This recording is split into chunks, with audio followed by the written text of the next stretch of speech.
Alexander Moritz August Theodor Frey was a German writer. He was born in 1881 in München, the son of Swiss painter Wilhelm Frey and Mathilde Hoget. He studied law at Heidelberg and Freiburg but never completed his degree. During World War I, Frey worked as a medical assistant in the 16th Bavarian Reserve Regiment, serving alongside Adolf Hitler, whom he did not get on with at all. In 1933, he hid his friend the writer Alfred Neumann in the trunk of his car and drove him over the German border into Austria, after Neumann's apartment was invaded and searched by the SA. After the Austrian Anschluss, he left for Switzerland, where he would remain until his death in 1957 in Zurich. Today we will review his first book, the 1913 Dunkle Gänge. The raven concerns a doctor going uphill to a woman in childbirth, but because a raven holds him up in the snowstorm for half an hour, both the woman and the child are dead. The dagger has a man buy an ornate dagger sheath, but he really wants the dagger to match. But he's unable to until one night he hears a sudden scream, so he and a few men go and investigate and find a woman stabbed to death, but not before the narrator picks up a bloody dagger someone threw from upstairs, which exactly matches his sheath. Bizarrely, he does not get into any trouble over this,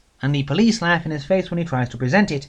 Thought reading has a British medium show his ability to read impressions of feelings and thoughts left over in physical objects by taking the watch owned by a woman who drowned recently under mysterious circumstances, which has rather predictable results for the young impulsive painter who was a travel companion and a husband's friend. Oddly, no one notices his obvious nervousness over the whole affair. The end of the world is easily the best of the lot, a story of what happens when all of a sudden the moon disappears from the sky. So the panicking masses go to a nearby hill to watch for the sun to come up, but it never does. The stranger has the narrator witness an odd man going from door to door during the night, and each time he goes on, a coffin slithers out from the house he just visited. Panicking, he tries to shoot the man in the head when he comes to his house, but to no avail. The meeting concerns a sailor going out to sea to talk to a man who was drowned with his dog when he was shoved overboard by the sailor himself, and the man Hans tells him about the wonderful life he and other drowned people have underwater and that he should totally join them. The end of the dream has the narrator wake up in a house he has not visited in many years. The house is empty and the sky looks like a giant empty abyss. A band of soldiers walks by, including a younger version of the narrator himself, saying they are going to church, and then the sky is overcast by giant menacing red shadows. The uninhabited house concerns a house in the Rederstrasse which had not been occupied for 200 years. One day the narrator sees a produce saleswoman insisting to a policeman someone from the house called her by name and demanded her wares. The police make fun of her, but an old man hails the narrator and tells him how he had examined the chronicles and found out a young couple had been stabbed to death in the house in 1708, and then 100 years later a casual passerby saw something that made him quite distracted with fear.